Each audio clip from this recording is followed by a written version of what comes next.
Let's have a look at a post shared out by Pauline Njoroge, Jubilee's Deputy Organizing Secretary. Pauline Njoroge, IMF projects that the economies of nearly all East African countries will grow faster than Kenya's economy this year.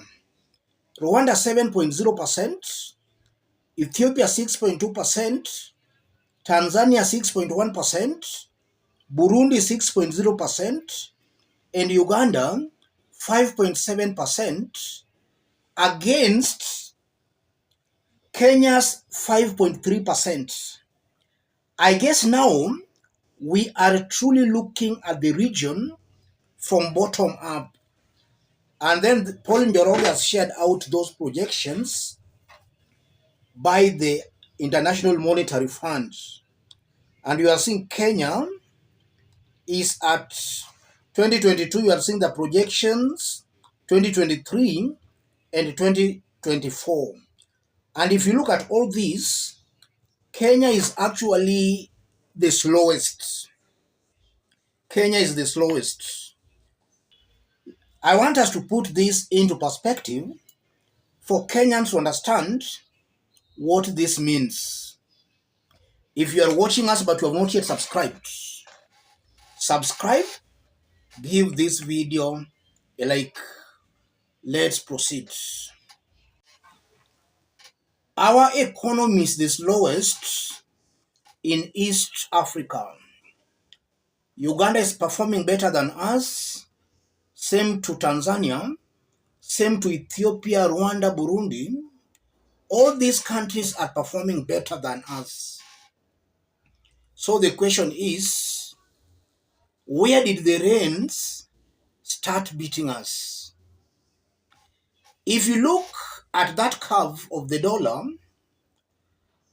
in the last 1 year, you are seeing the Kenya shillings has been steadily losing to the dollar.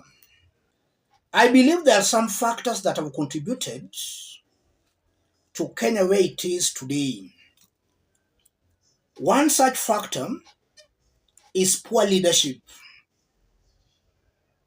In 2022, Kenyans elected individuals who don't have the best interest of the country at heart.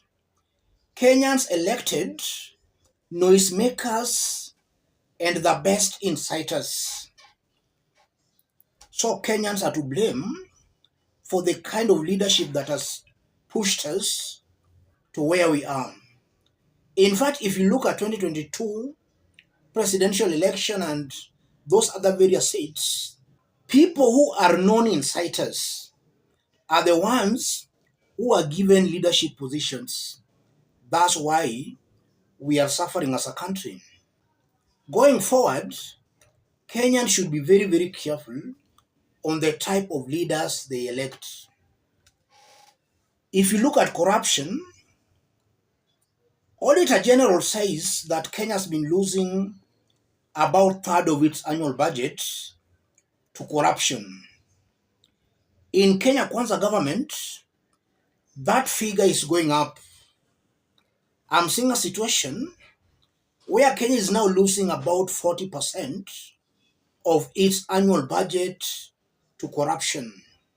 And the reason is very simple. Leaders who have been given the mandate to lead are not willing to fight corruption. In fact, they are abetting corruption for their own personal benefits. And that's why Kenya, we are where we are today. Look at tribalism in this government, where top government officials are saying in broad daylight that this is a shareholding government. If you never voted for us, forget about government jobs or government services. That means that they appoint people who are not up to the task simply because they are sycophants or they come from their tribes.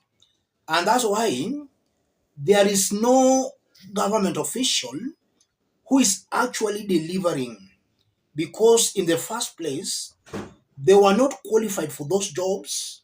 They are not up to the task, and they are not willing to serve Kenyans. They are just interested in titles, being called cabinet secretaries, or being called some top government names. So they don't have that interest to serve Kenyans.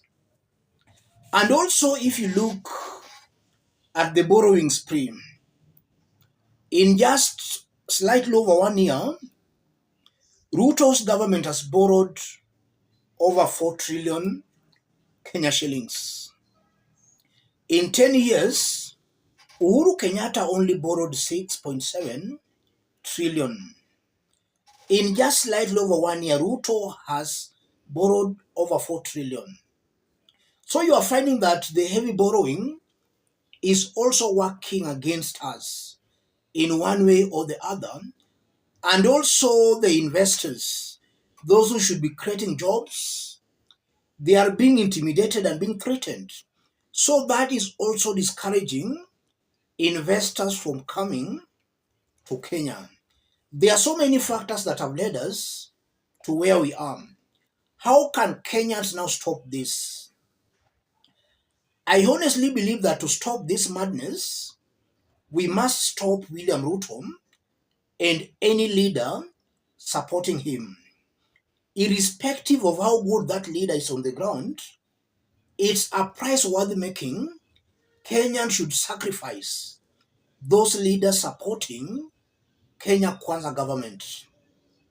Let the ground be very hostile to them to a point they'll not even think of campaigning or popularizing William Ruto on the ground.